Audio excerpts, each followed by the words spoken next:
guys, kau tak enemy.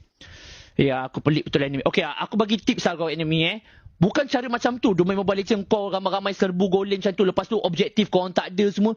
No point. Faham tak? Mobile Legends ni is all about objektif guys. Bukannya korang, okay, objektif kita kena jatuhkan Sivir ni. Kita kena kill Sivir ni sebelum dia fat. Tak, bukan macam tu. Salah. Mindset korang kena tukar guys. Faham tak? 10 bukan macam tu. Serius. 106,298,000. Boleh bos. Faham tak? Korang kena tukar mindset korang tu. Serius, korang buat kalah tu game tu, sumpah. So faham enemy korang kena dapat kau objektif. Bukannya korang satu kampung korang gegar dekat golem tu. Tak, itu bukan macam tu. Bukan cara macam tu Domain Mobile Legends tu. Kau tengok MPL ke apa MPL ke apa tournament ada